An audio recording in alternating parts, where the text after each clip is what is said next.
right, welcome everybody back for another one. We're gonna forego our usual video review. This time around, we're gonna have a discussion today, uh, and so I'm really excited about this. This is something that I've been thinking about and actually even trying to do for quite a while now. Um, well, I guess I'll explain myself here in a second, but before I do, let me introduce you guys to the guest that we have today. This is Brandon Phan. hmm Brandon, tell us about yourself. Yeah, thanks for inviting me, James. My name's Brandon. I am a senior instructor with Dallas School of Historical Fencing. I've been fencing for about a little over 4 years now, and then kind of to the other thing that we'll be talking about that James is going to talk about. Been doing that for a little over for 10 plus, but specialize in early KDF longsword, branching into saber and rapier. Um, Love to travel and compete in HEMA specifically, and training up a lot of our guys to do the same thing. Great. Yeah, right on. So you got into HEMA 4 years ago or so, hmm and you've been with the same school the whole time, Dallas. Yep. So I guess I'm curious because you said that you have a focus in KDF, but I think the rest of your school or I guess maybe is a little bit more freeform. What's going on with that? Yeah, With yeah. that? So great point. So if and this is Andrew Weems, our head instructor, the guy who started the club with Paul Pleasant. And if they, in their words, if they have to put a thumb on it, they love to marry themselves with early KDF with the RDO lineage. Kind of as we get more competitive, and that's definitely a focus in the acronym for HEMA, the martial side. As we go and compete, we get different people from different walks of life from different clubs giving their input and sharing their sauce and what works. And oftentimes part of that is a little bit outside the KDF pedagogy. So we have a couple guys who like the late period Myers stuff. We have a couple guys who were ex Fiore, ex Italian guys who come by and give their insight too. And we try our best not to obviously stifle the creativity and the options of people who practice, and especially when we get into different weapon systems specifically. It's sometimes hard to avoid that cross contamination. Yeah, well, I mean, yeah, I would definitely. My argument would be that it's impossible, right? Like, Right. in fact, what we're going to get into today, hmm there's a tremendous amount of cross contamination that you're gonna get just from your experience hmm as as an expert in that domain, right? Like you're going to have lessons that you've learned that you're going to invariably apply to your art. Where does it hmm end? And so like if someone tells you something and you think that it's useful information, or you think critically about the way that it might be applied in some particular context, like that knowledge doesn't get to go away. The well is hmm poisoned. Um, and so then it just becomes a question of what are you practicing? Um, are you practicing sort of HEMA, which we could maybe define or whatever, or are you hmm practicing swordsmanship and the contest of swordsmanship, of fencing Right. with a training partner who's got a sword and he wants to hit you and you want to hit him without getting hit? And it's like you have a lot of tools that you're going to use to kind of do that. So that's sort of like my long and short of that. hmm But I do think there's a tremendous amount of value of studying a particular set of sources or just gaining a fluency in a theoretical framework or whatever. hmm But yeah, anyway, so my guys, anyone who's familiar with this YouTube channel is familiar with my take on it. So I'm not going to hmm belabor the point. Got you. Um, but I love that. I think that's great. I think that it's a mature approach that you guys are taking, where it's like Thank you. come in here, do your fencing, and what you're doing, whether or not it's sort of informed by historical texts or informed by your experience in other martial arts or informed by your natural attributes, whatever that you're bringing to the table, we're going to think about it and learn how to use that information to help guide our own art, right? Absolutely. uh, all right, so we've been hiding it from the audience, but hmm so what are we talking about? So again, people who've been following me for a while, or at least for like the last year and a half or so, know that I've been really really interested in fighting games, fighting video games. So like it's a genre of video game it's very specific, um, and and it's sort of like it describes a certain thing that has characteristics we can kind of talk about, but Mhm. it's a focus of mine for the last year and a half. I've been kind of trying to develop myself within that art. Um, and as I began as just sort of because I was interested in focusing my attention elsewhere. Like I was getting Mhm. not bored per se, but um, kind of consumed in a way that was less than fulfilling. And so I Mhm. wanted to have an outlet for just kind of being a casual sort of um, participant in some type of activity, something that I could be like a noob again, you know. And so I got into fighting games and immediately saw like so many ways that fighting games, being good at fighting games, understanding fighting games, can be Mhm. useful in all martial practice and all uh, combat sport, any kind of martial contest. It's like, wow, this is so useful. And then also the the theoretical framework of fighting games, Mhm. how unbelievably analogous it can be to fencing if you wanted it to. Mhm. Um, and so then, yeah, and so I've been sharing that with people, you know, uh, casually, just sort of flippantly. And then I mentioned it to David. I spent a few weeks ago. I spent a week with David down in Louisiana, and I guess he met up with you shortly after Mhm. that, and he let you know. And then you reached out to me. You're like, "Hey, I can play some fighting games," and I was like, "Yeah, bet. Let's go." Mhm. And we played, and you are quite good. Thank you. that was a That was a fun good set. experience. That was a fun set. Mhm. Well, so you obviously have a tremendous amount of experience, and I was like, well, this is the guy. Then it's been ordained. Mhm. This is the guy who we're going to have this conversation with. Cool. So tell me about your fighting game experience. Yeah, yeah. So, Well, what? Wait, hold on. What are fighting games? what are fighting games? So, really good question, right? So, we look at different genres of games. Fighting games really is this subgenre where we're usually looking at some type of one-on-one type of competitive context. The rules are usually outlined right. There's always constants that we see in fighting game genres, whether it be a timer, a health bar, some type of resource. But what it really comes down to is a one-on-one contest where we have our preset characters, oftentimes with established movesets and established kind of tools per se, and really the game itself is oriented around beating the other person, reducing their health bar to zero, whatever it may be, or winning to have a majority health lead, whether it's timing them out. This kind of genre expands throughout history, right? We look at brawlers, we look at arena fighters, whatever it may be, but always the constants are something about a health bar, a stage, a timer, right, and some way of getting the other guy to zero, or I guess in Yeah, Smash Brothers, if you consider that a fighting game, right, yeah, yeah, getting them off, whatever it may be. yeah. Mm-hmm. Which is funny, right? Like just because of the way that's the approach that the developers of Smash took to the game, like they're almost subversive in a way, and so the Yeah, fighting yeah, game community has been reticent like to yeah, adopt them, of even you course. know. Hmm. Poor uh, Sakurai. Hmm. yeah, yeah, yeah. Right. So okay, so fighting game, and then you specialize in 2D fighters, or you play all kinds of fighting Yeah, games. What's so your mostly, so I play pretty much everything. I have the most experience in 2D fighters, kind of getting my start. Back in high school, me and my friend picked up a copy of Marvel vs. Capcom 3. That's Fall in good. love with that. One of the things, and for anybody who knows about fighting games, anyone who doesn't know is interested, just like any other hobby, the first thing that you can do is absorb yourself into it. And what does that look like for fighting games?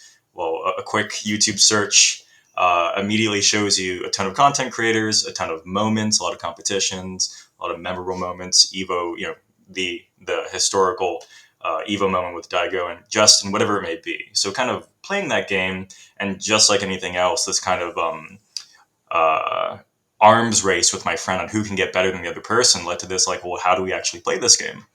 And Right. then with that comes watching videos, learning combos, going to locals. So with Marvel vs. Capcom 3, I started going to locals in the DFW area.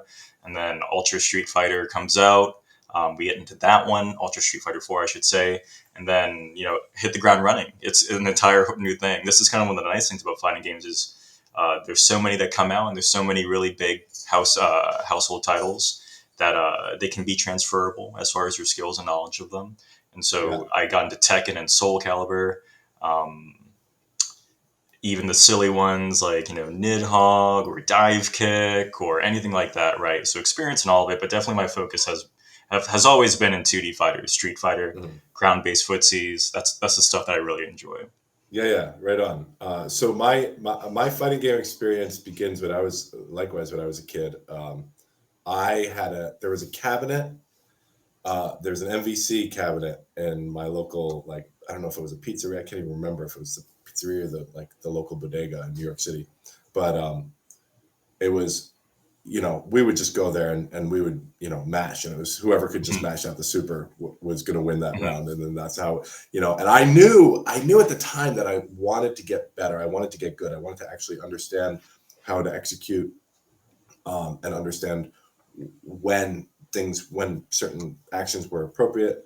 Um, but it wasn't really viable for me to learn it at that pizzeria, right? Because the competition wasn't very good, and if they were even there, otherwise you're just playing the AI, Mhm.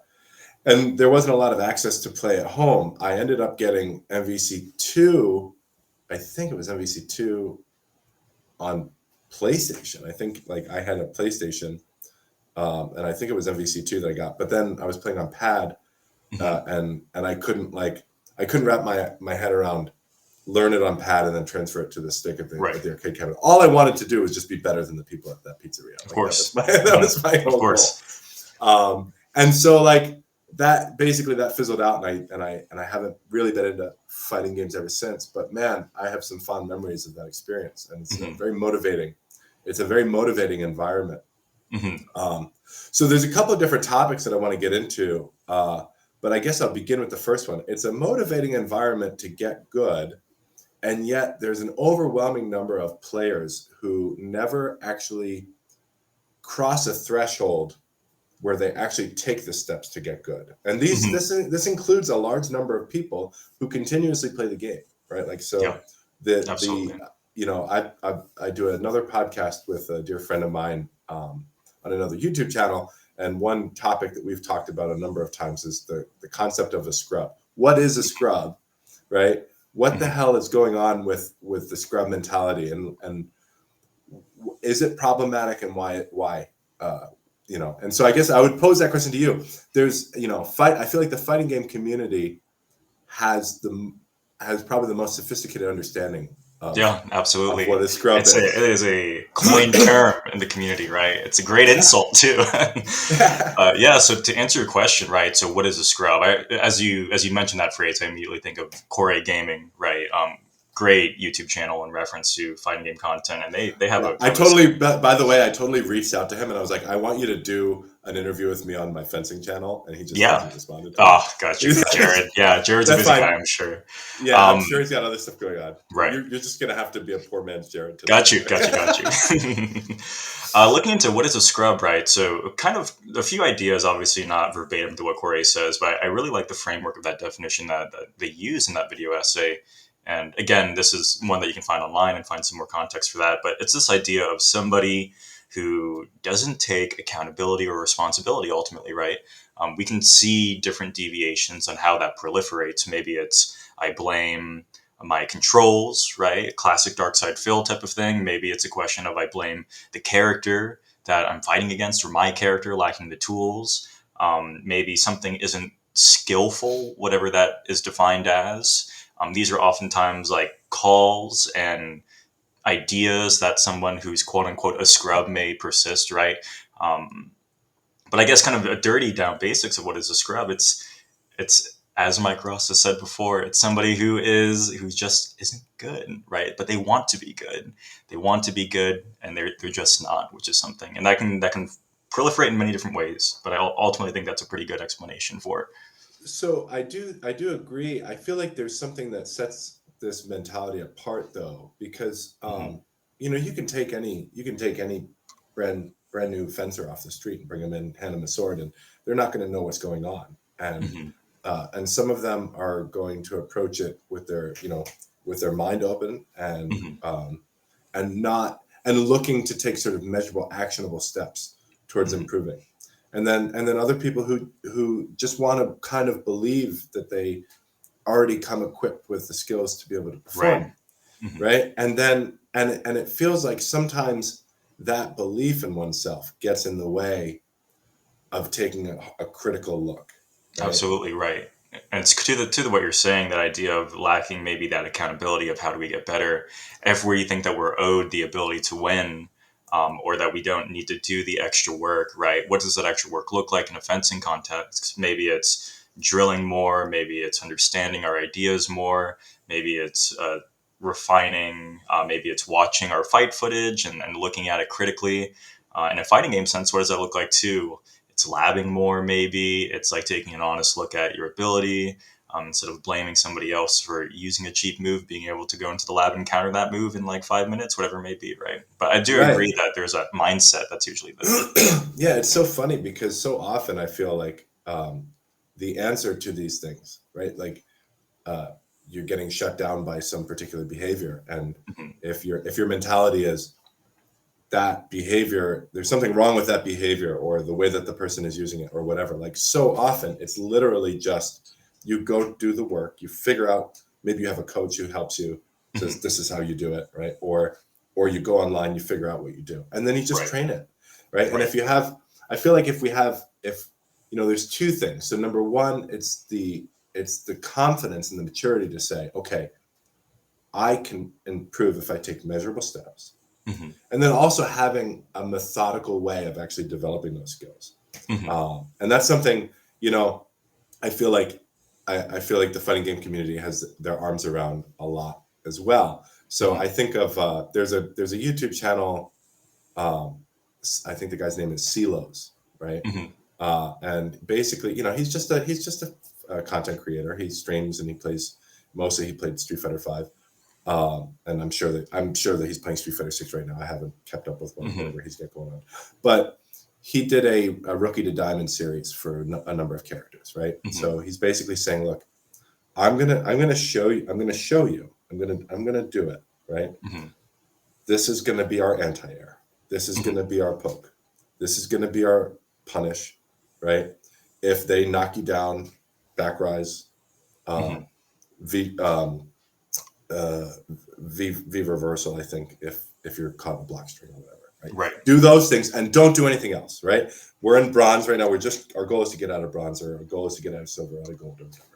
Can you do those things? And so often, well, it's so funny because someone will say, "I can't get out of bronze because of rage quitters Right. and Whatever it may Smurfs." be. Hmm. Right, like Hmm. but he shows you. He like just goes online and he just shows you, and you see all of his matches, Right. right? And he can just do it with any character, and he can do it with 6 behaviors that he's isolated. Like Hmm. these are the actions that we're going to perform. Not even buttons, but like 6 conceptual Hmm. ideas that we're going to apply in our matches, and he does it right. He just gets through it, Right. and you show that to someone who's in bronze, stuck in bronze, maybe you're stuck in silver, and you say, follow this and pretend, and if you really focus on following this, then you'll get out of bronze or whatever. Hmm. And a lot of times they just won't do it. They just can't do it. They just can't stop reverting to the Right. mean of chaotic randomness, Hmm. right? Hmm. And the question is like, why? Like, why? If you see, like, look, this is an example of somebody performing and getting past a hurdle that you're stuck at. Hmm. What about this practice compels you to behave in ways that you don't understand, Hmm. right? And you might see already where I'm going with this, how it relates to fencing, right? Hmm. Because we see this all the time as well. Absolutely. Like, stop behaving in ways you don't understand. Hmm. But for some reason, that's a huge hurdle for somebody to get over, right? Absolutely. Hmm. What do you think? I mean, do you have any other insight with regards to why? And maybe we'll stop talking about fighting it for a second and Hmm. and think about our practice as fencers and our Hmm. experience as fencers and maybe seeing a similar phenomenon. What is it Hmm. about limiting our behaviors to actions and behaviors that we understand and that we need to apply in particular contexts is intimidating or unappealing? Right. So super good question. I'm glad that we're touching on this because this is like an essential question on bettering ourselves as practitioners of the art, right? And also obviously in fighting games too. This is the rings to success and getting better is this relationship to understanding the tools and the why, right? Ultimately. And that's the beauty of a fighting game is that the tools are relatively limited as or well defined, I should say, in a contemporary sense with very well defined tools. Every character has their anti-air button. Every character has a spacing poking button, whatever it may be.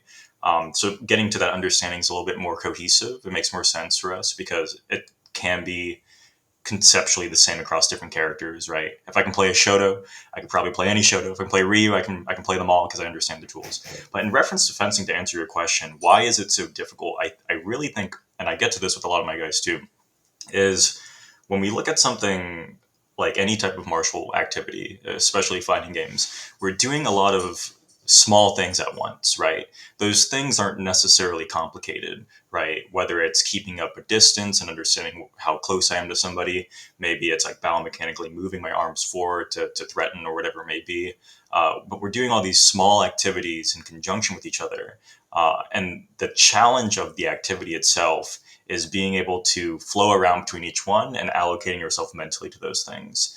In a fighting game, right, something like footsies or spacing, I mean, we've been doing that when playing top-down Legend of Zelda, right, with any little monster. We've all been playing the same game.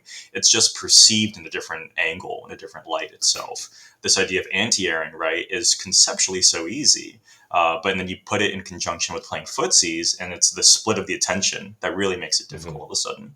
I think that when we look at how we perceive the activity of fighting or fencing, oftentimes we lack the kind of contemporary allocation of these positions tactically to really Mm-hmm. make sense of an entirety of a game.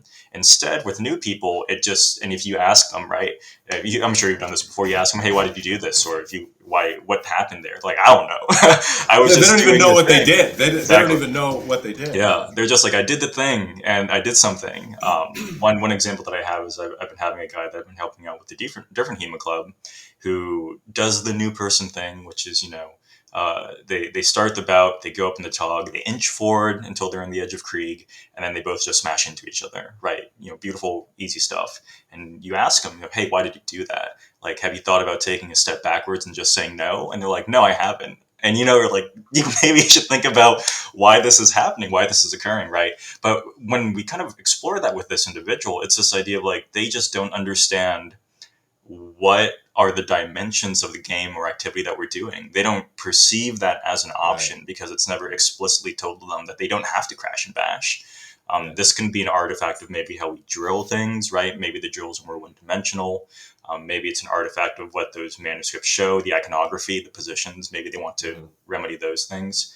But kind of the beauty of something like a fighting game is that because it's a little bit more diluted, you rely on that understanding of the game as opposed to when we look at fencing and HEMA as a whole, they love techniques and they love this idea of the names of the thing, right? But Mm-hmm. the idea of like the tactics in the fight space itself, that's not quite so spoken about in a contemporary sense, right? Or in how we'd imagine it in a contemporary sense in these Mm-hmm. manuscripts. And that's up to us to kind of build and mature into that as fencers. And that's Right. hard if you don't have somebody guiding you with it. For sure, it's really hard, and especially if we're approaching it. So I already started with distinguishing HEMA from sort of, we might say, swordsmanship, or the art of and Mhm. practice of swordsmanship. Right. I look at HEMA as if I were to define HEMA, sort of, well, I mean, I might define it two ways. I might say the community that practices swordsmanship this particular way, Sure. right? That would be Mhm. that. But then, like, the actual practice of HEMA, to my mind, is the direct engagement with historical text, right? Like, so Mhm.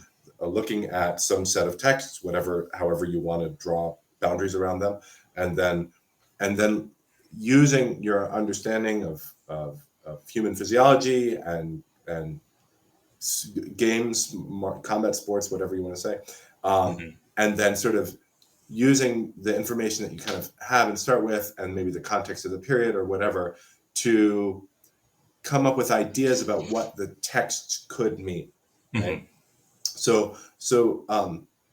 So that's kind of problematic if we sort of conflate that with the actual practice of swordsmanship, right? Mhm.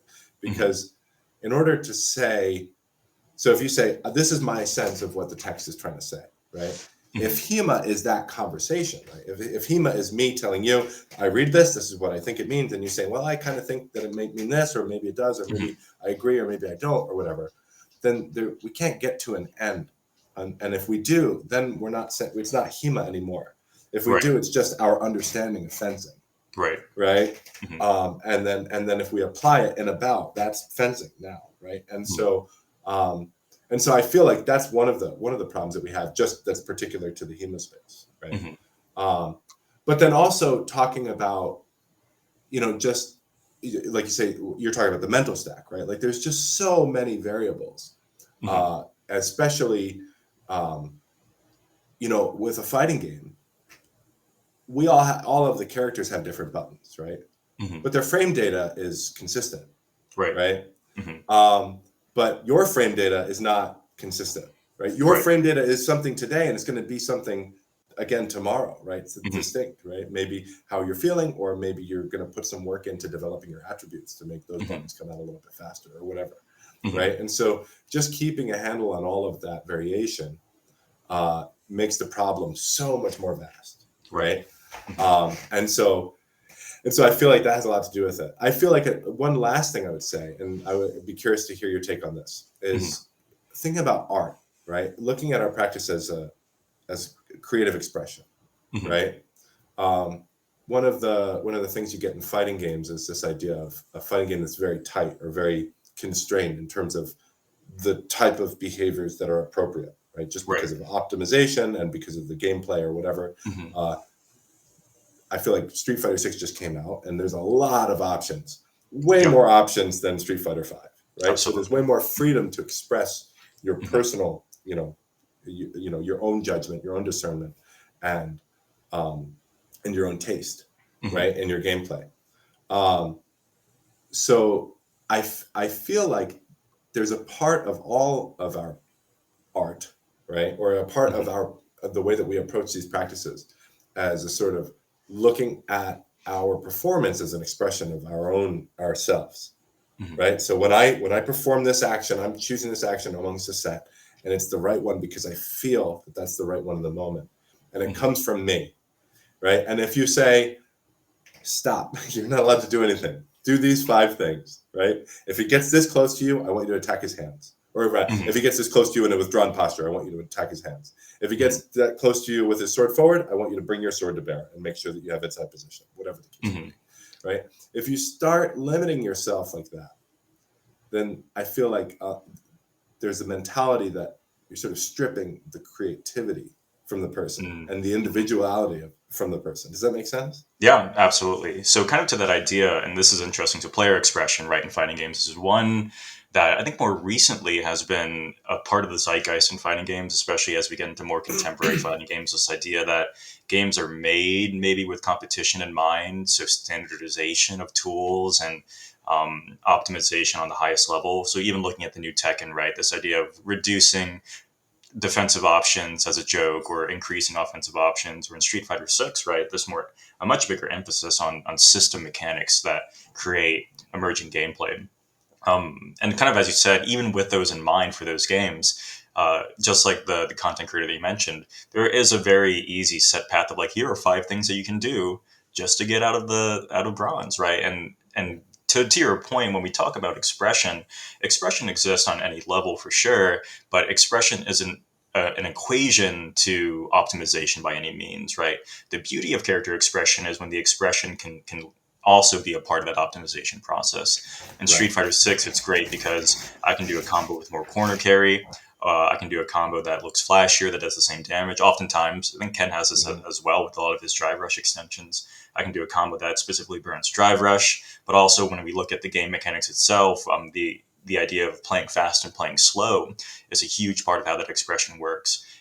But even if I have that expression, if I don't have the understanding of the tools and how to do them, I can be there was a player, Gandhi, who played in a European Street Fighter 4 tournament, a funny, famous video for Street Fighter fans, where somebody that we might call a flowchart Ken beats a Rufus player who quite obviously is very good in a tournament, and we see the frustration from the Rufus player. But this idea of like, that just because you're a flowchart Ken doesn't make you good, right? You can be a good flowchart Ken, you can be a bad flowchart Ken, and it works on a high Right. level, works on a low level. But ultimately, if there's not an understanding of the tools in the game itself, no matter how you want to express yourself, it's not going to work. Whether that expression mirrors somebody with a tight ground game like Daigo, or somebody more crazy like Kazunoko. Not everybody can be Kazunoko, right? Everybody can try, but Right. they're gonna stay somewhere else. And to this idea of fencing and how we restrict that too, maybe we do see, and I agree with you, this idea of, man, maybe the fact that like, oh, I have to do these things and this feels boring. You hear this expression like, this doesn't feel maybe like what I want to do, right? I want to do the Mhm. cool stuff. I want to do the Martin Fabian fleshes. I want to do all this fun stuff, and that's fine. But what's important is we're building a framework, right? We're building the Yeah. foundation of proper tactical games, right? Proper pillars of how we should be operating. So teaching somebody early on that in a withdrawn position, when they're close enough that you can hit their hands, just hit their hands and test them, right? Maybe on a newer level, we might see that as restrictive and really one dimensional. But maybe that type of advice and that type of context and rule is just like a persistent truth that exists in the game, right? This is Right. how the game is played. And I often think that when we Exactly. look at the system as a whole, right, um, we learn these really basic concepts oftentimes in the beginning of the KDF, whether it's War Nakinda as 5 words, or the Edelkrieg. And they seem so simple, right? But those meanings persist and change on a high level all of a sudden. And that Yes. relationship is really, I think, synonymous with how we see even fighting game concepts. Yeah. Really easy stuff. If they jump anti-air them, and it's like, okay, whatever, and this is what I have to do. But and then on a high level, like the game revolves around these concepts, right? They're ever present. Yeah, yeah. I think that's exactly right. So now we'll move on to the next topic that I wanted to Hmm. start working out, which is again another reference to Corey Gaming. Hmm. He talks about these three aspects. One way that you can divide certain this set of aspects in any kind of game, really, or any kind of say zero sum real time game, right? Hmm. Is knowledge, execution, and interaction.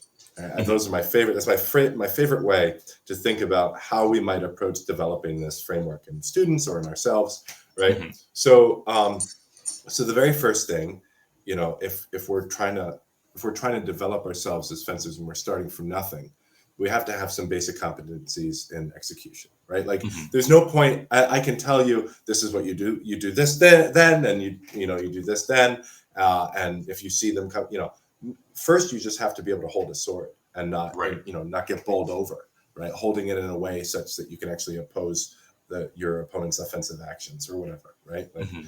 um, how to deliver a cut, how to deliver a thrust, how to move the sword first, bring your body behind it, how to structure both your thrusts and your parries in such a way that your body is, you're channeling the force of the opposition into your skeleton, Hmm. right? So you get the execution, and sometimes that takes a while. And I mean, it takes.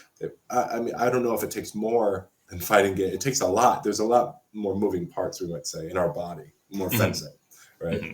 Um, than just the sort of controls of a video game.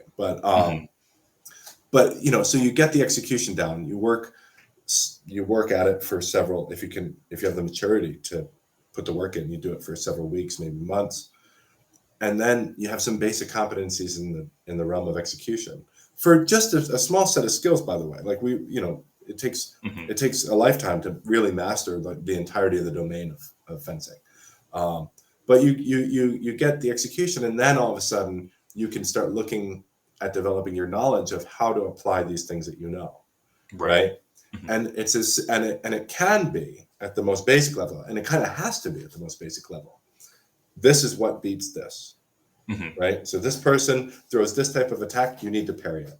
If they throw Hmm. this type of attack, you can counterattack, right? You can Hmm. perform a counter offensive action. Um, or if you're in this sort of configuration and they press a button, right? Then Right. they're Hmm. unsafe. Um, and so and so you work your way through that, and you're developing knowledge and execution in tandem.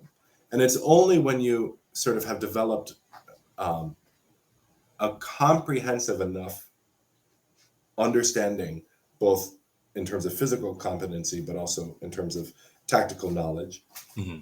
a competent enough understanding of the entirety of the domain. And so for us, we're saying the domain of like a one-on-one, two Hmm. fencers with a similar weapon, presumably, right, on even Hmm. ground without any obstacles. Maybe there's a border around, where we can, where like the fight space. Right. But when you have a comprehensive enough understanding of the entirety of that domain, that you can begin to start looking at interaction, Hmm. right? Hmm. So, so tell me sort of what your thoughts are there, and then how does like, how do you view interaction in fencing, and how do you sort of like, what's the path to development that you see for newer students in terms of integrating those ideas, but then eventually getting to the level of we're actually fencing now? Right. So this is great. I love that the three prong attack that you mentioned. This kind of categorization of we can look things technically, we can look things or like in our biomechanical sense, the actually how to do them. Right. The one that I often refer to, it's like who, what, when, where, and why. Right. Ultimately, when we look at fencing as a whole, we can break down any individual concept or technique within this frame of like the how. Right. Maybe how to do it practically. Right. What you're supposed to be doing in reference to that specific body motion that makes it successful. But do you know who you could do it against, when you can do it, why you would do it, where you would do it in the fight space itself, right? So answering these more tactical, implicit questions is ultimately important to actually understand something, right? Otherwise, and this is a consequence of many martial arts, not even just fencing, I can teach you a really cool move and give it a really cool name, and I can show you how to do it in a McDojo.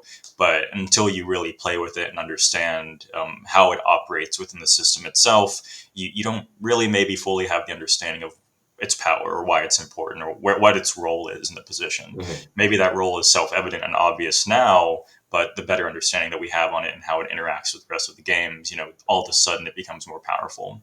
I love this example of, you look at high level judo, and how many judo throws are there? There's so many, and how many judo throws are revolved around high level judo? There's not many, right? But it's Mhm. this understanding of a cohesive game and the flow of it that really matters, right? That exists in fighting games, that exists in judo, that exists in boxing, that exists in fencing just as well.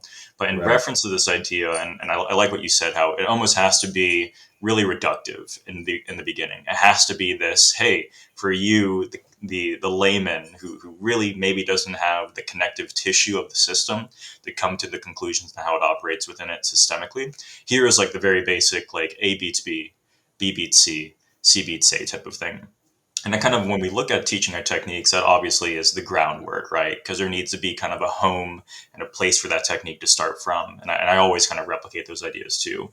But one thing that I think is really important when we take these tools is we can always stretch them out in many different ways. We can stretch them out specifically in the context in the game that we play. So, for example, with fighting games, if you ever taught somebody how to play a fighting game, and I have we all have friends, we fall into fighting games and we want to teach people because we want them Yeah. to enjoy it in the same way, type of thing. And so, what's one of the easiest ways to show a layman, the game that exists in front of you? If you give them the entire 6-button layout of Street Fighter and you're like, all right, do the thing, then obviously it's such a broad and vast environment that realistically it's really hard to get anything done. But something as easy as, all right, like here's a sweep, here's a throw. Yeah. Right. Now let's play a game where we only sweep and throw each other, right? And block. And then, it seems obvious, right? It seems easy, but you almost form this meta all of a sudden, right? We start to really understand how these tools operate in conjunction with each other. You can Mhm. learn how to shimmy alone in this very same environment, right? Where you're only doing heavy kick or You could sweep. actually come to it. You could come to it intuitively, right? Exactly, Which right. is whereas if you're confronted with the overwhelming nature of the sort of the vastness of the 6-button layout and all of the various Mhm. things that could happen and all of the neutral skipping tools and all of the Right. and it's Mhm. like I don't even know I don't know how to enter. This guy keeps jumping. He just jumps. All he does is Yeah, jump. I don't know how to exactly. deal with this. Exactly. Right. So yeah, if you limit, I couldn't agree more. Sweeper Mhm. throw, I don't know if David, when I was working with David, I shared with him 4 or 5 of these sort of sweeper throw games that I Yeah, play, but absolutely. in the context of swordsmanship, Hmm. right? And That's all of that is sort of the through line there for me is that underlining principle that comes from the idea of sweeper throw. which is Absolutely. we're just not doing those things. We're going to play this rocks paper scissors game, and even though, and sort of this is how you can develop interaction at the most basic level, Mhm. right? So it's not realistic to develop the sort of the skills of interaction for someone who's brand new and confronted with deficiencies in execution or knowledge Mhm. in 95% of the domain, right? Mhm. So you could either say, okay, what we need to do is we need to develop your develop your proficiency within this entirety of this domain and understanding all of the details of when to do what and how to do what. Or we could just say we're going to throw out 95% of the game and we're just going to play this 5% of the game, Absolutely. as long as you've demonstrated that you can perform these basic actions. Absolutely. You can hold your sword out without it being pushed aside. You can walk forward and back or whatever, right? Like Absolutely. it's that simple, right? Yeah. And Mhm. go ahead. So I was going to say, kind of piggybacking off that idea, a fun way for me, I almost perceive when you look at high level longsword fencing, right? There are almost these weird, like, and as it exists in a fighting game, take the throw or get shimmied, right? And Yeah, it's not like these are the objective realities of any type of oki position in the game, but it's the one yeah, that's played so often because ultimately that conclusion is drawn. These are what's there. You block, you tech, or you mash DP, whatever it may be. yeah, And it's funny to think on high level fencing, right? You find a lot of these situations, and you almost want to optimize your fencing and your understanding of fencing of like this is like you're guessing now, right? I would love to put my opponent in a position where it's like yeah. you have to flip a coin, right? And for me, when I think of these ideas, I do think of it almost like in a fighting game sense of like I'm putting you in a Hmm. position where you have to guess, right? You have to guess if this is what's going to happen or this is what's going to happen. And sometimes, and when we look at kind of almost like the beauty of the KDF as a system, right? We have these tools and handwork specifically that flow into each other and almost in how we see rock paper scissors in fighting games. Ironically, the Air Blanca ball is the diversion from that everybody's been complaining about recently because Yeah, when you yeah, look at blocking or teching, so if somebody's waking up, you can either throw them, you can block, or you can press a button, and hmm, there's always one option might be two, one option might be two, but the Air Blanca ball beats so many of those options. That's why it's considered yeah, to be cheap. Inversely, right, we look at some beauty parts of the KDFs. And for me, the beautiful parts of the KDF is this idea that it's not really about rock beats rock. It loses to paper but beats scissors. It's almost this idea that how can I make my rock more cohesive and transferable to the options of dealing with paper and dealing with scissors, right? yeah, And that cohesion of the techniques and how they operate really hard to trust, right, when you're new, because it doesn't feel contemporary at all, right? It doesn't feel like we should be analyzing these ideas so intertwined in a way. But ultimately, doing so grants us like the option. A big thing for me when we look at this idea is fighting games or fencing. We can look at a jigsaw puzzle in front of us, and these hmm, small games that we play, the 5% that we train consistently and just isolating for those new people, we're filling in parts of a jigsaw puzzle that we don't know the full picture of. Then hmm, ultimately, once we really start filling in the holes enough, the connective tissue gets easier. They can really yeah, start finishing the puzzle on their own and understanding how it operates. It's just like in fighting games, maybe my 5% is anti-airing. My yeah, 5% is teching a throw. Now my other 5% is, long range poking tools and jumping in. And then you take that game and you put it in this jigsaw puzzle. And now all of a sudden, if somebody gets really good at strike or throw, somebody really gets good at footsies versus jumping in to break footsies and neutral skipping. Now they're playing. They're playing a fighting game. They're doing everything right, they need to exactly. do. And all of a sudden, they're like performing at a much higher level than they even realized was possible, Exactly. Yeah, the right? And understanding of that game becomes much more cohesive, right? And that might be a thing that really the historical manuscripts, again, like this is for me a big critique of it, is we have these ideas on how to operate, right? We have these quotes from different historical masters that kind of tell you this is what we should be valuing, right? mm, This is my one line, and I want you to extrapolate as much as you can out of it. But there isn't really an operation, right? As far yeah, as what does that look like to get there, right? Because maybe the assumption is that we're already there. Maybe the assumption that this isn't for us, whatever it may be. But right. that's the hard part. No, I think you're right. I think one of the issues is that it's sort of my view, having read enough of these and having experienced enough fencing. I've probably been fencing as long as you've been playing fighting games. Sweet. You know, um, it seems like the masters, the people who are writing these texts, for the most part, know what the hell they're talking about, right? Hmm. It's just you can't convey subtext, right? Right. Absolutely. And so you read something and it's profound ish or whatever, and then Hmm. 2 years later you read it again, you're like, my God, right? Like, Hmm. this is, Hmm. he was saying, it was clear as day, why didn't I just listen, right? Right. But the truth Absolutely. is, you didn't listen because you didn't have the subtext, right? Hmm. You couldn't access the depth of that information. Hmm. And and they get deeper still as time goes by. You start to see how deep the well really goes, um, and how bulletproof what these Hmm. guys what these guys were saying actually is, right, at the It's end like of the that. day. Yeah. It's like the, well, it's, the, you're in a dark and stormy day and the clouds part and the sun shines on you, right? It's almost like this sense of clairvoyance where you're like, oh, wow.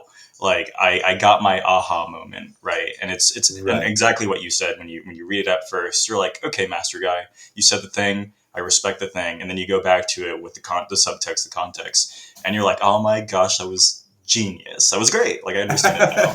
And again, it's as someone who's been playing fighting games for a bit, I mean, I still have those moments too where you kind of see like, oh man, that's messed up, right? It's what those usually translate to, like that's fucked up, whatever it may be. Yeah. um it's definitely a huge part of the learning process, and like you said, it doesn't, it asks you to trust it a little bit, and maybe this is to what some people say, stick to one source, trust the source, and practice the source. And maybe people are Right. like, you'll naturally find that conclusion at the end, but that's never guaranteed, right? And oftentimes that path is very difficult or treacherous if you don't have the right guidance, or even if the interpretations aren't right, where you can't come to the point of cohesion. Or even if the techniques are right, but the individual themselves can't find themselves there. And to what you were Right. saying earlier on, this is how fighting games work, right? Why is it that somebody who's stuck in bronze could see a video of some guy doing an anti-air and a sweep and getting out of bronze and going to gold with just those tools, and why can they still not get there? It's not because they don't understand the sweep or the anti-air, it's because there's something internally that's just not allowing to access it, right? Yeah, yeah, and that's that's just one of the biggest challenges for me. I want to riff off of something that you were talking about before. Hmm. I love your little commentary on sort of KDF and how it works as a system, Hmm. right? And this is something, this is sort of, we'll get a little higher level in terms of our analysis here, but I've been Hmm. thinking about this for a long time. Um, so fencing, the way that I understand the KDF system and the way that I understand fencing is, it's sort of, you can do an awful lot. Let me yell at my dog here. He's trying to eat his Hmm. foot. You can do an awful lot keeping yourself safe the entire time, Hmm. right? So like, uh, and that's kind of true in a fighting game. Also, you can just stay in poking range, and if Sure. your anti-airs are good, and you don't force yourself into the sort of danger zone where all of a Hmm. sudden they have lots of different options that you're going to have the resolution to be able to respond to. Hmm. You can win an awful lot of games like that. But the idea of the mix up, right? That really comes into play when you get to the most elite level, Right. right? So you have to start taking risks when just the basic tools are no longer there for you, Hmm. right? So if you walk into, if you walk and you're standing in Tog and you walk into my Krieg without Hmm. bringing your sword to bear, Hmm. I'm gonna snipe your hands, and if you don't bring your sword forward, I'm gonna hit your hands. I'm just gonna do that every time, and I'm Right. gonna, and if you bring your sword forward as you step into Krieg, well, then I'm gonna look at the quality of the way that you bring your sword forward. Are you bringing it in a weak way or in a strong way? If you bring it in Hmm. a strong way, I'm going to back up and maybe provoke an action to see how you respond to my Hmm. provoker, but doing it from a safe range, Hmm. right? Um, and all of this time, I've never once given you an actual opportunity to really hit me, right? Right. And you can do an awful lot of successful fencing Hmm. like that, right? But it's, I think back at that interaction piece. It's really when you get to the highest level of two fencers who have, a comprehensive system of understanding with regard, and the ability to execute, right? And Hmm. so there aren't any deficiencies in their game theoretically or in terms of their competency of execution, that's when you have to start taking risks. And I think about like, we don't often see like 50-50 mix-ups in the sources, like occasionally depending on the source, but I don't really see it in Liesenauer, right? Like Liesenauer sort of assumes that you'll always stay safe behind your sword, right? And there's an implication that if you're not, then you back up and get away. Right. And I'm curious what because you said that like you sort of build those mix-ups into your game. Yeah. So I love what you said. This idea of when we get to a high level understanding, when there's no deficiencies, is when we start really taking these risks, right? And I think it's also fair to say that there is no action without some implicit risk at the end of the day, right? Whether the action of even stepping forward in the measure, like you said, there's a couple responses that we can use, or even the response of stepping backwards when we're strengthened when somebody steps in the measure is a risk that we can have instead. And it's funny when we think of either high level fencing or high level fighting games, right? Oftentimes, maybe as like a couch layman, you could watch it and be like, well, technically in this position, you could have done this thing. And it's so easy to have this critique. But realistically, right, when you're in that moment, it's not that easy, because it's this multi-level, they know that I know, that I know that they know. And now that's exactly. Yeah. So now we get into these, and again, it's like, Daigo eating 6 throws in a row. Like, of course he should tech, but if he doesn't tech, right? And it's difficult at that point in time, because it's almost it breaks down this framework of like this thing that we view as maybe being objectively a wrong decision if everything is correct. That should be an essential truth. But on the highest level of any combative activity, whether it's a fighting game or fencing, that becomes the framework to break the game and win, right? The assumption that this is objectively the good thing is now why I'm just going to throw a Geist at you in range, because you just wouldn't expect it, because you would never expect me to be someone who's good and do that, right? These type of things. Right, exactly. But kind of to bounce back to your question that you asked me, when I look at these ideas of 50-50s or mix-ups, what do they look like for me? I'm somebody I'm pretty quick in my fencing, right? And that's a value that I try to hold, explosiveness and quickness. And I love putting myself in positions in which I can build an enormous amount of tension in the edge of Krieg, and I can make somebody either respect the shallow target to the hands or respect the deep threat to the thrust, right? And I love putting positions and motions in my fencing that both are transmutable, right? So, for example, I can take holding a thumb grip Vom-Tog with my Schilt facing my opponent and my crossguard horizontal, right? I can provoke a Twer to the their upper left quadrant, or I can morph that into a really great thrust, right? And as long as they respect, a lot like in fighting games, this word respect, if they respect the threat and the speed and they have to pick one or the other, they put themselves in a really, really catastrophic game that I can just springboard off of. Or Streichen is another great example. I love the idea of, throw a Streichen to the hands from Veschel. Or, as they start really looking at the city of like, oh man, my hands are being attacked, let me make the preparation to avoid that. They give me a line for a thrust instead, because they have to give something up in reference to the protection, right? So a lot of the ways that I kind of perceive tactically is, how can I get my person in a position of check, like using chess as an analogy?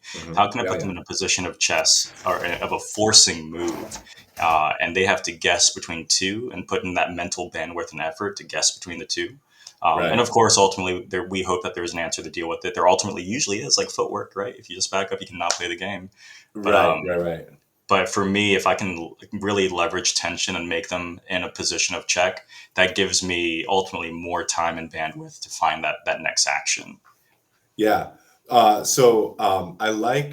want to go. So there's so many really like threads in this conversation. I love.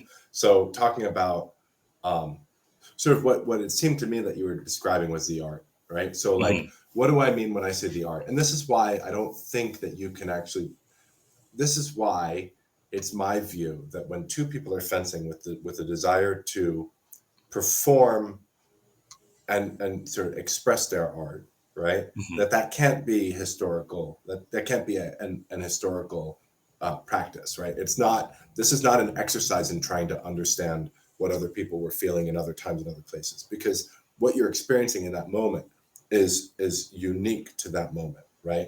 And so like, what art is a combination of all of my abilities, all of my skills, all of my understanding of what's happening, and my assessment of the conditions of my environment in that particular moment, right? It's my hard read on your action. right? And so it's like, I know that if I do this, that you're not going to be able to parry it. And all of the evidence that anyone external to that experience has is that you should absolutely be able to parry it. Right. But, and so like, was it the right choice? Was it the right choice for me to walk so far into creep that I can immediately strike you in the head without you being able to parry me? Well, so we might say that according to sound fencing theory, that if I walked with my sword on my shoulder that close to you, that you should have already taken at least a shallow target, if not provoked motion on my part, and started your own chase, right? But I knew that you were unwilling, and so I was able sort of to break the rules. Absolutely. But again, that's not something. Can you make that work, right? This is sort of why I think that scrubs exist, right? This is why I think that it's a viable option to resort to the mean of chaotic randomness, right? It's because I know that if I do the right thing, I'm not competent enough to make it work, right? But I don't know that if I throw some shit against the wall, that it won't work. And in fact, I've got several instances in my experience that suggest to me that sometimes it will, right?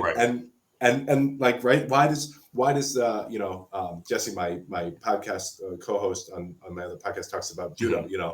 The first thing that you learn at judo class in Kansas, right? In Lawrence, Kansas, whatever, is don't stiff arm, right? So you get into a grip, someone's gonna grab your collar, they're gonna stiff arm, and this is how you deal with it, right? Here are like 3 foolproof ways of mitigating the stiff arm, right? Like attacking through it or just making it ineffective otherwise, right? And yet that's something that people encounter on a regular basis at several levels of, at least in the lower levels of competition. Right. And then the question comes up, why do people do it? Right? Like we just said, don't do it. Here's what you do. We've all demonstrated this is foolproof. This, and yet it persists. And what is the reason? And the reason is because somebody had success with it. Yeah. Right. Absolutely. But I want to piggyback off that really quickly too, to this ahead. idea. I love this mention that you had. They know that they lack the competency to do the right thing in that position. So maybe they do something that's totally, left field esoteric that just happens to work. I think it's funny because I immediately thought of, fighting game Twitter, super funny stuff, whatever it may be. But to the idea of, if somebody does it and they're a bronze, it's scrubby. But if somebody does it and they're really, really good, it's genius, right? Yeah. And it's almost funny how that relationship works because it echoes what you said. Why does someone, stiff arm in judo? It's because, it's the first thing they teach you not to do, but on every level, it's still there, right? The implication is still always there too, whatever it may be. And so that can be a double-edged sword, right? Because you hope for that to mean that you understand the game enough that you can surgically break it apart and use it when it's right? Just because it works doesn't make it a good idea. But sometimes the bad ideas do work and they need to work for you to break that meta. Right. But inversely, that's it on like a high level, right? Maybe on the low level, on the scrub level, is like, well, it worked once, and that's my success, and I'm going to do it. I'm going to milk it out, and it's funny how that operates, isn't it? Right? Really, because practically, the same notions and emotions are there on the high versus low level, but the tactical level isn't there, right? Like For that's what's missing. For sure. So, like I talk a lot about art.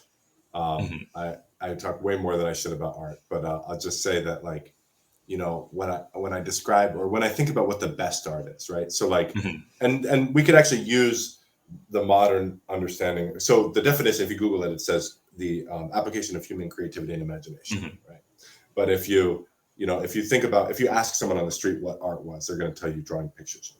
Right. Absolutely. We use drawing pictures for example.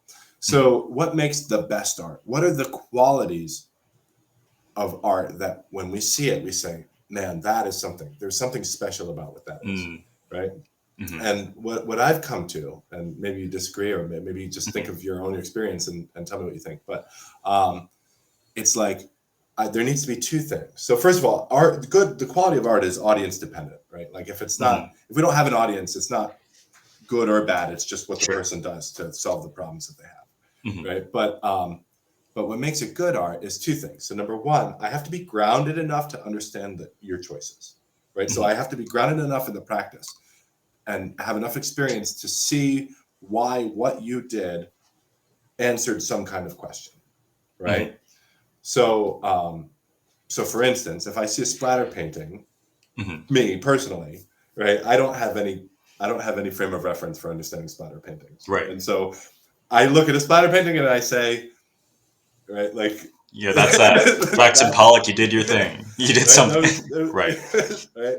But on the other hand, right, there has to be some sort of innovative quality in it as well, or like there has to be something about what you've done that, as much as I understand the goal and as much as I understand the tools that you use to achieve the goal, it would be you're taking an approach that I would never have come to myself, right? Mm-hmm. And so on the corollary of that is like, or the corollary of our splatter painting is the paint by numbers, right? So if I gave you a coloring book and it said 16 and 16 is red, and you like color all the 16s red, I'm likewise going to say like, good. So you did paint all of the 16s red, but that Mm-hmm. doesn't scream at me, this is art, right? This is like the highest quality Right. art, right? And so like what art is it's an understanding of the tools that you have and using them to create to achieve some end, right? Like whatever your Mm-hmm. goal is, but in a way that's sort of remarkable to the audience, in a way that they might not have, you know, uh, that they might not have thought to do or whatever. Mm-hmm. Mm-hmm. And so that's when we can look at the application of what we would regard as unsafe behaviors, right, in the Right. context of a fighting game or in fencing, Mm-hmm. but their successful application. If Mm-hmm. we see someone whom we regard as maybe impoverished with regards to their knowledge or understanding Mm-hmm. perform some behavior that's dangerous, and it works, we say, well, okay, but you shouldn't do that, right? You should. Right. We almost make the We're assumption that they stumbled upon it, right? Almost as if they're like a kid in a field. They stumbled across something. Right. right. On the other hand, if it's someone, someone who is consistently performing at the highest level, and we Mm-hmm. see them clutch out a win using this sort of super unorthodox behavior, right? Mm-hmm. That's sort of unintuitive to anyone who's fencing at that level, but maybe, more even more intuitive to the person at the lowest level. We Right. say, my God, Mm-hmm. how did he think to do that, right? Absolutely. And it's because, but it relies on our understanding, right? It relies Yes. on our sense of the framework, Yes. right? So, Our sense of the options. Go yeah, yeah, ahead. yeah. I would love to piggyback on that. So, maybe getting a bit more away from fighting games, but this conversation of art. I love this, right? I'd love to speak on this idea really quickly. And what do we define as being good art, right? I think that first I wanted to look to maybe, as you said, when we ask a layman, what do you think of when you think of art? It's oftentimes the aesthetic, right? Whether it's like a Mhm. drawing of a picture and the aesthetic of the picture itself, whether it's how we frame different like periods in art history as aesthetics. But oftentimes, right, it hits on maybe the first of the core notions, like the first level of the sublime, which is beauty, right? So even a paint Mhm. by numbers, when completed, a very convoluted, giant paint by numbers can be beautiful, but does that make it good art? And to the layman who appreciates something for the aesthetic of it, maybe it is. But to what you said, right? Well, when we look at individually, right, what do we think subjectively makes good art? For me, it's this idea of this expression of that human condition, right? Maybe Mhm. it's this large action in which the observer gets a better understanding or perception of a feeling of that condition. Maybe, to like you said, the context that drives it is a huge playing point. And this is going to kind of tie in, but when we look at something like a Jackson Pollock piece, right? Maybe I don't have the context to why that's considered to be an artful piece. Right, But right, right. oftentimes when you look at art criticism, one of the first things that you really do is you look at the context and the time period. What surrounded the artist? What is the artist's history? What were they doing at Mhm. this period in their life? And Picasso is a huge example of this through the For many different sure, for sure. phases of Picasso's career. And then oftentimes, just like if we watch a movie, right? You can watch a movie that everybody thinks is really great. And then you're like, oh, it was cool, it was beautiful, but I don't really get the hype. And you watch a video essay explaining all these things that you missed, and you're like, wow, I get context now, and that Right, right, right, right. context driving everything, right? Like I love film. Wong Kar-wai, In the Mood for Love is one of my favorite. And if you don't understand the really complex context behind how that Sure. movie script was created, then maybe there's a lack of the appreciation. And this just goes into any type of art criticism. But going with what you said, and context is ultimately, as the observer, a huge part in what we deem of quality, right? Mhm. And context doesn't exist on the lowest level of the practitioner that stumbles across success, right? Because like you said, the lack of understanding tactically, systemically isn't quite there. But when we see somebody who does have that framework, that comprehension, now it's drenched in context, right? Or we as observers perceive it as being drenched in context, and we can almost explore that as being good art. Even looking at modern examples of art, Banksy, the street artist, I think he did an experiment where he tried selling his art on the street, just like a normal, maybe like a somebody who's impoverished, Yeah. and nobody wants to buy it. And then obviously you look at the prices that his pieces go for at high art exhibits, and you're like, wow, if I knew, right? And then obviously Yeah. this would be different. And the difference is that context. When we Mhm. look at the martial arts of fencing, and I love this part about parts of HEMA, is it really is drenched in this romantic language, right? We look at the Sprechfenster, this speaking window, this idea of it's a conversation between the two. And just like as you said, it's impossible not to take these external influences on all of our activities, whether it be fighting games or whether it be art, and then implant that in your fencing. There's this idea for me of like, the activity of fencing is a conversation of two that's like a dance. It's like jazz. Mhm. It's not just what's For played, sure. but what's not played in between, and how does that context fill the room and fill the space itself. And the beauty of Mhm. fencing for me is the relationship of both individuals with that space and with that context, right? That creates this really dynamic moment. And to maybe the argument, when we compare fencing and fighting games, the beauty of practical real person fencing is that those lines are ever more blurred by the lack of simplicity and categorization, right? Right. That Right. Right. becomes much more experimental, right? And much more noisy. And battling through that can be complicated, but that's the beauty and the depth of it, right? Mhm. Whereas it's almost like the fun and the beauty of a fighting game is that, it doesn't take much to really get to understand the game. And the game's always fun, right? In the same way that, the tools are there and you can always play around the meta itself. But one of the big differences is, the lack of cohesion in the modern practical sense of fencing when compared to the relative and condensed nature of the rules of a fighting game. You both are tapping into the same feelings of joy and art because the Mhm. game is the same. It's just the exploration of that is totally different in some ways. But at the same time, the language of that is the same, right? It's just hidden across different motifs. Yeah. I love this idea of well, so fencing, so the actual activity of entering a contest Hmm. with a training partner where you're playing this game, right? Hmm. um there's so many different ways to approach it, and there's so many, you know I mean, and this is true in Street Fighter too, right? Like Hmm. when we were playing. So one of the first things that I'm doing when I'm playing, especially like someone whom like I have a more of a relationship with than just like some random person online, right? Right. So like we start playing, and I'm like immediately looking to see what you do, Hmm. right? To give me a sense of who you are, Right. right? Like you're sharing Absolutely. yourself with me, Hmm. in those moments, and you're like sharing the deepest part of yourselves, right? Hmm. And that's true in fencing too. Like I, you know, I'm going to offer you my sword, right? Will you Right. take my offering? Hmm. Right? Or are you going to deny me yours? Or are you going to take that opportunity to start working offensively or whatever, right? Absolutely. Like, Hmm. and so, the game gets to evolve Hmm. between the players. So like even, and that's true even in a fighting game, right? Like Absolutely. you could, the level of skill that you have, right, and versus the level of skill that I have. We could have found ourselves playing sweep or throw if you if you would have Sure. indulged me, Sure. Sure. right? Sure. But that could have Hmm. happened organically, Right. right? You know what I'm saying? Because you Hmm. decided that this would be more fun, maybe for both of us, if you limited yourself to actions and behaviors that were appropriate for my skill level, right? Like as Right. someone who's a relative novice.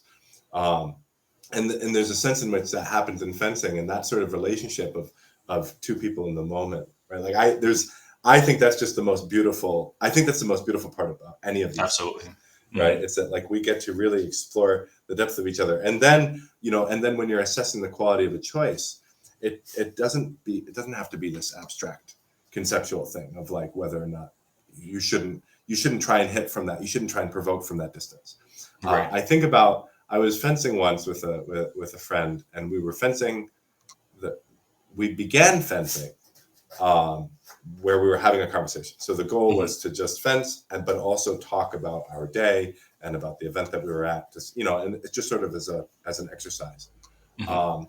And we kept that up for a little while, but then the fencing got progressively more and more interesting, right? Until to the point where the conversation had to stop, right? And so like but both of us sort of decided together without saying anything that the conversation was done, or the verbal conversation about our day or whatever was done, and this conversation of what we were doing in this game was going to take priority. And then as that game got more and more sophisticated, there were moments, and there was one moment in particular where I realized that he had got me, and I was like, "Oh my God, you just got me!"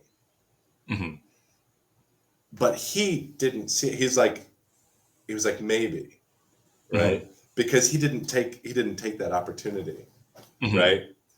And we talked about it afterwards. Like, you get stuck in the matrix. Yes. Absolutely. Where all of a sudden you don't things that maybe you tell a noob, like, if you're in this circumstance, you press this button, right? Like that's what you do. The moment you mash on this button until it comes out, and you're going to hit because you're going to punish because that person is negative. But I was negative, right? Right. And this moment, and I was punishable in this moment.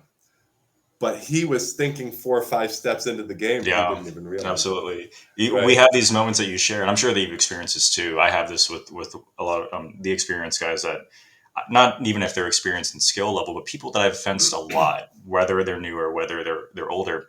You see it in their mask when they're unpainted, right? There's the thing that happens to the layman looks like nothing.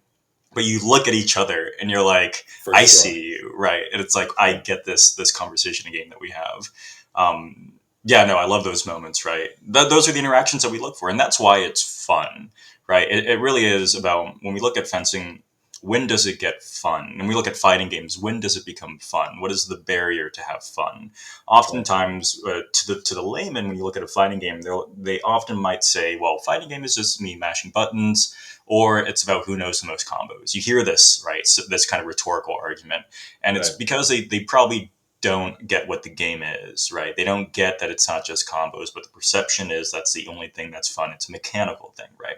Yeah. Or in fencing, you might see this as, he's just fast. He's just bigger than me, right? Yeah, exactly. Absolutely, right? Absolutely. And sometimes that's true, right? Like it can be. It's levied. It can be something that's levied against an individual for sure. But realistically, when we get down to how do we start enjoying it, it's about, at the very least, understanding what is the game. What is the very basic framework, right? Yeah. Fighting games, no matter what fighting game you play, will always revolve around like movement, hitboxes, hurtboxes, again, the health bar, the timer, and then the exploration of these elements, right? The more moves that you have, the more complex it gets. The more movement options you have, the more complex it gets, whatever it may be. And the bigger the stages are, like in a brawler, right? Like a Smash Bros. Game, then obviously it changes too. And in fencing, what does having fun look like? Well, there's only so much prestige with holding a fetter for the first time. Because eventually, if you hold your fetter for long enough, it starts wearing off as being this, like, I'm doing the nightly thing, right? Eventually, it's a question of, I need to be practicing the thing or finding some fun in it. And in fencing, and again, this is where it gets very difficult, and wrapping to that idea of a fighting game is designed with the developer's intention in mind to allow you to access these games in some way, right? A lot of, like, strike or throw is a very organic type of game that you play in between the two, because the options can counter each other, right? Strike, throw, shimmy type of thing is like the holy trinity of contemporary fighting games. They're ground-based footsie fighting games, right? But in fencing, it's never quite that obvious in the beginning, and this might be a consequence of how we perceive the game and talk about the game. Maybe it's a little bit too wrapped in the esoteric historical nature for it to be that. It could also be because of the meta, right? And because we engage with the community, right? So like, there are so many people that are doing so many different versions of HEMA, right? Right. And yes. But then when we meet in the context of this, we're going to do this tournament. that's supposed to serve all of these different functions. And this is sort of like, I don't want to get too. I'm glad that tournaments exist for people, Sure. but Sure. they're not my bag. And Right. part of the reason is because there's just so much, it often tries to be everything. And Yeah. the question is, can it be anything in that context? So, but And in then we any end case, up, I don't. Go yeah, ahead. I was going to say we end up championing like the winner of that tournament. And oftentimes that's, again, like you said, because we're accompanying so many different things. It's like the idea of like, if I were to get into a fighting game and I wanted to be good, what I don't do when I'm totally new is I don't watch just like high level Evo footage. What For I sure. do is I watch somebody who's like, hey, this is an instructional video on how to get from rookie to diamond, right? And I'll Yeah. show you I'll explain it to you on your level, because again, you if you're just looking at a high level, then you're just seeing noise. But in fencing, it's almost like this idea of like when you look up HEMA, you see HEMA tournament footage, you see, these really athletic individuals performing great Right. feats, but you don't understand, and maybe you try to replicate, and then worst case you injure yourself because you don't understand truly, Well, and then the consequences are exactly. virtually right, Right, virtually they can be catastrophic. pretty worse. But then also the understanding of the game is totally skewed now, right? Again, it's like if you Mhm. teach one of your friends how to play a fighting game, you don't throw them to the wolves on YouTube and be like, all right, like watch Daigo, like just do this thing, right? You Right. cater, right? You nurture kind of the beginning phases and the framework, but Mhm. oftentimes in HEMA that nurturing seems to be really systemic in nature, and almost like you said in this kind of three-prong attack, the technique itself and the orientation of the technique. Right. But A focus. oftentimes, Yeah. yeah, a lot of I think HEMA opportunity misses is specifically, let's subvert maybe just like the containment of the system itself. Let's talk theory. Let's talk like really practical, understandable theory on entry level for you. Because and if you don't have that, right, and then why do the techniques even matter? That's something that Right. HEMA I think is oftentimes lacking. Again, the sources don't provide as much that They fighting don't. games Right. have. Yeah. I think that's right. Yeah. The sources, they don't make that sort of thing explicit. And then Hmm. there's also part of us is like, well, this person is teaching me. This person is teaching me the fundamentals or whatever. Hmm. But that's not really HEMA, right? Like I'm supposed to be doing HEMA. When I go to an event, someone's going to come up to me and they're going to say, "Welcome to the event. What source do you study?" Right. Right? And so there's that Hmm. where we have this shame sort of loaded on us Right. when we're not able to say like, or if we find ourselves saying, "Brandon's my instructor. He just tells Right. me what I should do," right? Hmm. And then if they perform well, and that's what they said, then it's like, well, he's not really doing He's not a HEMA HEMA studies. guy, whatever it may be. Right. Yeah. He's not historical, whatever. Yeah. I you totally get what know you're saying. and so it's just, I don't know, it can be a challenge. That's why I take the approach that I take, right? It's all sword fighting. I have so much to learn. I have so much to learn from you, but I have stuff to learn from you in the context of swordsmanship, but I Hmm. also have stuff to learn from you in the context of fighting games, right? Like Right. I'm going to become a better swordsman by Hmm. playing you in fighting games, Right. right? Isn't that And I great how that think works too? That's it's just awesome. That's it's super so crazy. awesome. And Hmm. when you can sort of like transcend this need to ground yourself or to constantly refer back to the sources, to justify all of your behavior. And Right. and one of the ways that I do that is that I don't regard myself as sort of a a historian that's looking to understand a set of texts, but Hmm. rather I treat it as though I'm a student of these teachers, Hmm. right? The way that I would any other teacher that I have, right? They give me information, but I integrate it with a broader system of knowledge that I've accumulated Absolutely. throughout my life, Yes. right? Absolutely. And I can still use that. I can still take that framework, and I certainly do like apply my 5 words framework uh, to fighting games, right? Like Yeah. I Yeah. mean, you Yeah. have to, right? Because it's Right. embedded. It's That's what embedded you work within it, with. That's right? the as somebody I'm studying education. That's kind of what I went to school for. What's important in my mind, and one thing that I think is really funny looking at education is this idea of like what is the role, right? What is the role of the educator? In this case, the instructor, the coach, whatever it can be. Is I could teach you like a robot. Um, just the very like definitional phrases and ideas in the system, and you can technically take all those and put them together, and you have like an understanding of HEMA. You have an understanding of a text. Like I know the definition of all these German words. I know the context, whatever it may be, but the operation isn't quite there inherently, Mhm. right? The operation, and to what you said, this idea of I'm going to take the 5 words into fighting games. I'm going to learn something from you about fencing when I'm playing you in a fighting game, is this act of cohesion in system, right? It's this act of Mhm. I created this almost way of thinking and perceiving this activity itself, whether fighting as a concept, as it applies to a Mhm. video game, as it applies to fencing.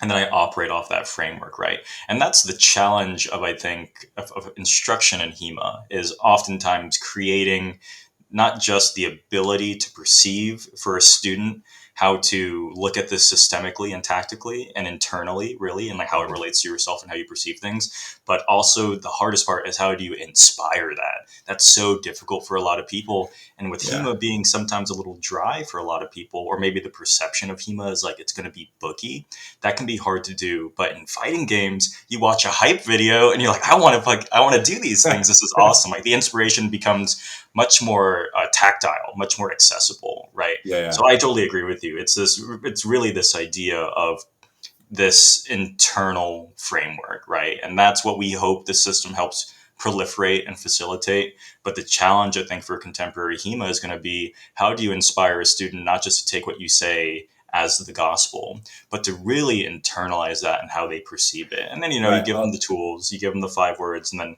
the masters might say the 5 words is that framework for you, and you can perceive it that way. But how do you really get a student to be convinced and drink the Kool-Aid, right? And you Right. hope to say that once they do, they might have they come to the conclusions that we're looking for. And oftentimes you might argue that if they do come to those conclusions, and then there's a sense of mastery or understanding in the system itself. But it's hard. That's such a hard path. It's so Yeah. subjective off of how other people learn and stuff like For that. sure. For sure. For sure. Yeah, mastery is sort of where I'm always looking towards, right? I love the idea of mastery as an institution. We don't really have it as an institution in the Hmm. modern world. We do. I mean, it actually does exist because I think that it's integral to our humanity, right? Like this Right. concept of having a domain and then having mastery within that domain, Hmm. and sort of like that's how there's sort of, you could almost look at it epistemologically, like Hmm. we begin with nothing when we're born, and like we slowly take in new information and we order it this particular way, and it's going to be Hmm. based on our sense of what we're trying to achieve, which is going to be boundaries around our domain, right? Right. So Hmm. like we don't concern ourselves with quantum physics. Maybe sometimes you concern yourself with quantum physics. Sure. I don't Sure. care Sure. at Sure. all about Right. quantum No physics, right? worries. I got Like I in got my things to worry about. in the Yeah. world I in the got other world that I things. live in, right? Like I focus on like Newtonian classical physics, right? Hmm. But like there's something about the way that we conceive of ourselves, the way that we understand our identity as sort of practitioners, Hmm. and that we look towards sort of self-development within a practice and potentially mastery within a practice as a sort of actualization of our humanity, Yeah. right? I Absolutely. think there's something real there. Like I'm not willing to accept that that's just a romantic sort of uh, anyway. No, I totally So yeah. understand. Yeah, totally get you. And I'm not, I don't want to carry too much on this because I think that's a really great thread to kind of tie that position on. But I think that there is something to this idea of, in like, yeah, in an epistemological sense, like you are accumulation, right? It's accumulation and proliferation, right? And then this idea of orienting that fully to something in your life, whether it's conceptually, right, taking the mass sum of that knowledge and the Yeah. orientation of that knowledge and having that align you to things is like a historical and a philosophically argued for concept, right? Even in the reference of sword fighting, you look at these ideas of Miyamoto Musashi writes, one of his famous ideas is like to be a good sword fighter. It's about this idea of being an artist and a poet, Mhm. draw pictures, write poetry.